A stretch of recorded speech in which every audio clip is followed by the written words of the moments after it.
Hello there, friends, and welcome to Money on Your Mind, where we answer your questions about money. And today's question is perfect for this time of year as we start to think about celebrations, whether it be graduation, wedding.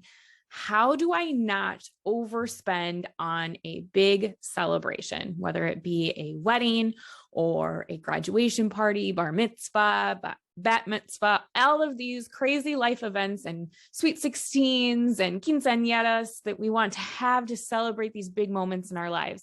And of course, we see now we have access with these little smart devices or our computers that you might be watching this on, access to everybody else's life, right? We see all of these awesome parties. Our loved ones see them. We have the tendency to somewhat compare to what other individuals might be doing. Well, so-and-so had this, so maybe we need to do this. Stop. First and foremost, you need to let go of some of that comparison. Let go of some of that image.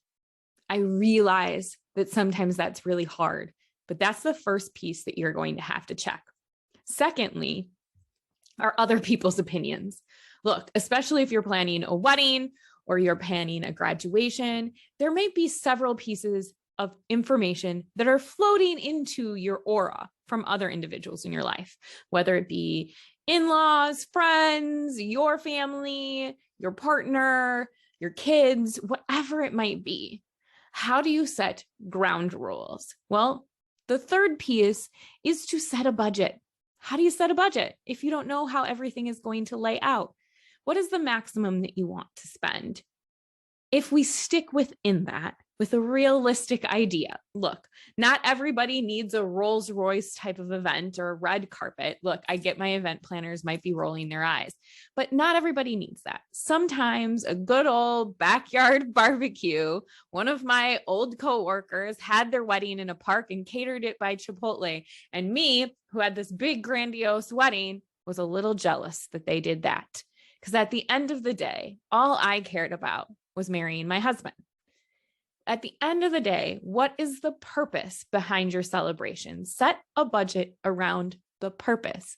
Is your purpose to impress everybody else, or is your purpose to truly celebrate?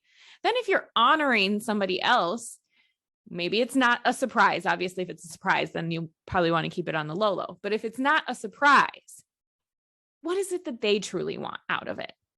Set those boundaries and restrictions around your budget and stick to it. If there are caterers or musicians or photographers or designers that don't fit into that space, simply keep looking. Get creative. What are other aspects that you can do? The reality is we spend so much time in the headspace of keeping up, dare I say it, with the Kardashians? I mean, maybe not with them, but keeping up with other individuals in our lives. We want to make sure that we really, truly understand what is important. Set a budget, stick with the budget, say no to things that don't fit in that budget. When you're planning an event, now I'm not a certified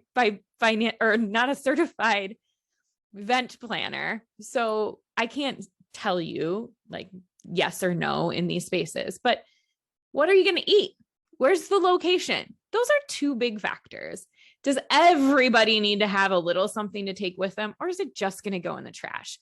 One time, one summer, a bunch of mom friends and I said, we're going to swear off all favors for any birthday parties because they just end up like junk in the backseat of my car or candy that give my kids a sugar high, and then I got to go home with them.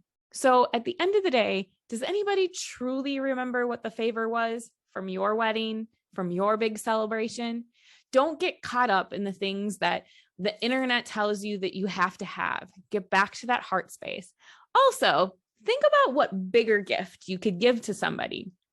Maybe instead of that true celebration, it's a smaller, more impactful celebration, but you're also giving them a financial head start to start their wealth journey. Maybe it's a gift. Think about things outside of the traditional way of celebrating. After all we have been through in the last 2 years, I think it has allowed for us to reprioritize the things that are truly important to us, not just the image of things, but the impact of things. So how will you go forward in planning your next event? Get back to your heart space, understand that not everybody's opinions matter.